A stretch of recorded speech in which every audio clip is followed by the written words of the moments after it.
Hello everybody, Robert is here. This is a video for my calculus students, and this is going on about the derivative of the inverse. And so a lot of people ask me, why the fuck are we doing this? And that's actually a really good question.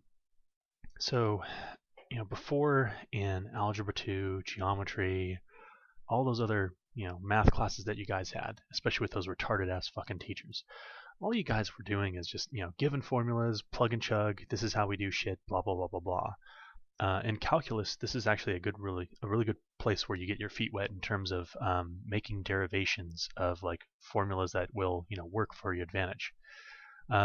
So if you recall back that, like when we took the derivative, we had to first do this expression, this limit as h goes to 0 of the f of x plus h minus f of x all over h crap, okay? And yeah, this was a pain in the fucking ass. Like, if you have a function which is x squared, well, we just have to do x plus h squared minus x squared over h, and, take the limit as h goes to 0. And, after an ass ton of algebra, we get 2x. And I mean, x squared's not that bad. What if we had like x to the 10th power? Who the fuck wants to take x plus h to the 10th power? Mega nerds that like To expand stuff like, oh my god, it's like x to the 10th plus 10x to the ninth, h to the first, blah, blah, blah, blah, blah. no. How about fuck that? So what some asshole did, probably Newton, he's probably sitting around 1600s, got no Netflix, got no Amazon Prime, got no Pandora, and what the fuck is there to do except, just piss around and do math formulas? So what he did is he generalized some shit. He said, you know what, if I have a power function as x to the n, he did this limit as h goes to 0 of like x plus h to the n minus x to the n over h. And after all the shitty algebra that he did, because he had all the time in the fucking world, he got that formula n x to the n minus 1. And then he decided, oh, you know what? Now I could just take the derivative of, power. I could just use that power function instead of that limit notation. So what we're here is we're always using the foundation of what the derivative is. And then what we want to do is we want to start making like really quick and easy derivations for expressions that involve the derivative. Okay, so that was one of them. That was the power rule. Another one, if you guys recall, the sine. So if the function was sine, then we had to say the derivative was the limit notation. We had to do this for the sine and the cosine. We had this sine of x plus h minus the sine of x over h. And then, we had to expand this using, if you guys remember, the sine of two angles added. There's some bullshit formula for that. We just got the cosine. So then we would say, hey, when we take the derivative of the sine, we get a cosine. And we did the same thing for the cosine. So then we discovered by the limit notation that the derivative of the cosine was a negative sine. We also derived expressions for the product rule. If y was a product of two functions, or if it was a quotient of two functions, then we have derivatives for those guys. So we did all this work in the, some asshole did all this fucking work so we can live it up easy. And that's good. In a class, we don't want to bore ourselves doing the limit notation for the rest of our fucking lives. You guys would never be beyond like chapter 3 if that was the case. And then, derivative of tan. Tan is known as the sine over the cosine. So, hey, look, we have a quotient, and we have the derivatives of these guys. So, again, we just keep going down the fucking rabbit hole and figuring out these formulas to help us expedite the process, okay? So now, we haven't gotten into inverses. Like, when I take the derivative of the expression y is equal to f of x, I write either a y prime or a dy dx. And, for function notation, I should get just an f prime. But then the question is, well, what happens when I take the derivative of an inverse function?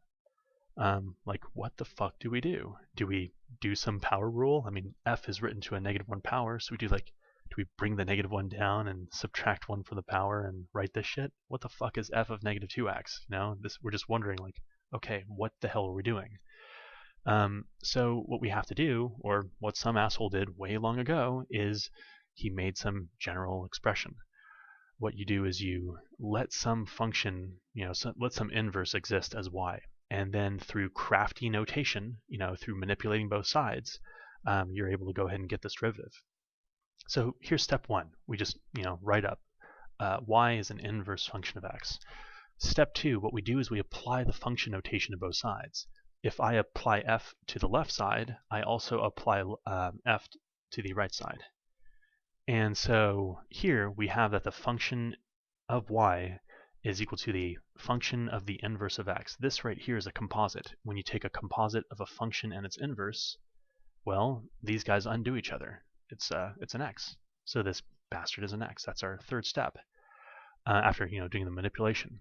Then the fourth step is, all right, well, let's just apply the differential operator to this side, and let's see what happens. Because here we have a function and not an inverse function. So the right-hand side is easy. Like if I do the differential operator on f of y and set that equal to the differential operator on x, the right side is just a 1. Yay, cool, all right.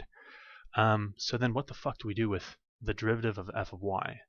So what I want to say is recall that when you take the derivative of a composite, an f of g of x, that means we take the derivative of the outer function, leaving the inner function constant, and then multiplying by the derivative of the inner function.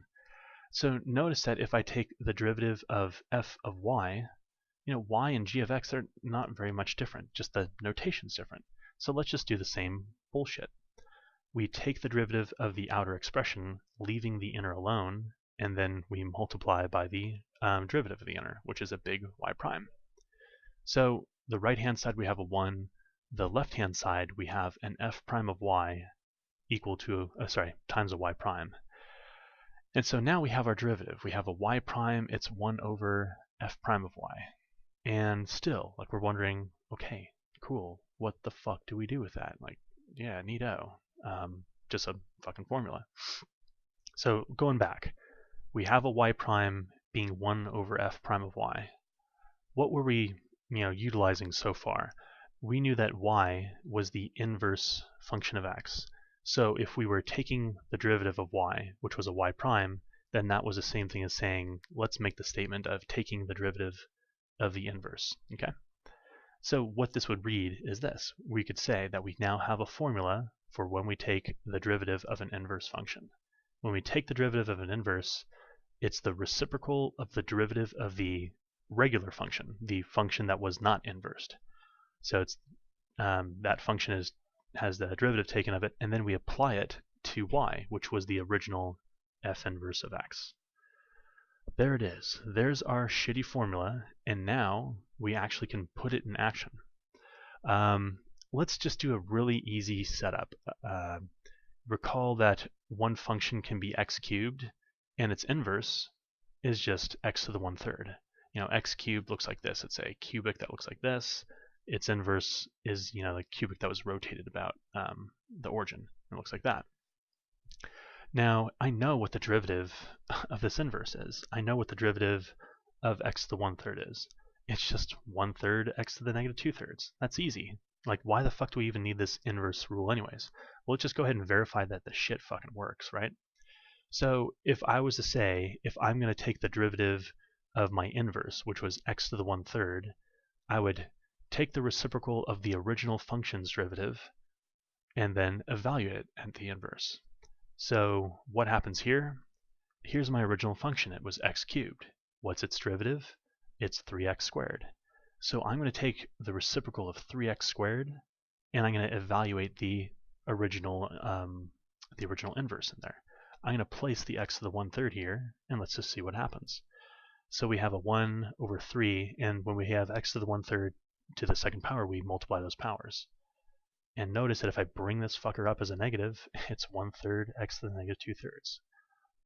Egads, wow, like it fucking works, amazing, neato. So we have now we have this function that this rule that helps us to find the derivatives of the inverses. Where is this really helpful? Well, you guys are starting to get into trig inverse functions, or when you have exponentials like e to the x. If a function was e, then the inverse is the natural log. Or if you have the log base b of x, or a base b to the x, this guy's inverse would be the log base b to the b of x. We need to know how to write those derivatives. Or we also can take the derivative of the sine inverse now. What we want to do, so let's quickly run through this. We want to just express an inverse function as, the sine inverse. Then what we could do is we could determine what the regular function is. And here it's quite easy. I mean, if an inverse function is the sine inverse, then the regular function is the regular sine. There's no inverse, right? So we'd put a sine of x. And that means that our derivative is a cosine. So if I take this guy's derivative, it's the reciprocal of the derivative of the original function, which is a cosine, but it's evaluated at the regular inverse, which is the sine inverse of x. And this guy, if you were to bring the cosine up on top, it would be a secant of a sine inverse. All right, so we have the derivative of a sine inverse of x, and then we get a secant of sine inverse. And it's kind of shitty when you take the derivative of a function and that function also appears again, and the expression looks a little more complex. You can leave it like this; it's just not recommended. If you recall from the days of pre-calculus, that there was a way that we could express these weird trig expressions in terms of just a variable. Like an easy one is if we take the sine of the sine inverse of x, that's just an x. But what happens if we take the cosine of the sine inverse of x? What this gives us, it gives us an expression for x. And how to find the expression is you utilize some information that helps you determine a triangle. This expression here, when you're taking the secant of the sine inverse, this is really the secant of an angle that is in a triangle, where if you were to place this angle, that you know that that angle is the sine inverse of x, or x over 1. And if you were to rewrite that, that's the same thing as saying that the sine of the angle is x over 1. We can actually label two sides in this right triangle. I can label the opposite x and the hypotenuse 1. And if I use the Pythagorean theorem, I could complete this triangle. I could determine that the adjacent side is 1 minus x squared. So now I could find an expression for the derivative of the sine inverse, not in terms of trig functions, but just in terms of shitty ass x's. If I take the secant of this angle, it's defined as the hypotenuse over the adjacent. And notice the hypotenuse is 1, and notice the adjacent is a root of 1 minus x squared. So now we have a formula for the derivative of the sine inverse of x. It's just 1 over the root of 1 minus x squared. Okay? So again, we found this derivative of an inverse function, the general expression, to help us along with finding derivatives of particular inverse functions.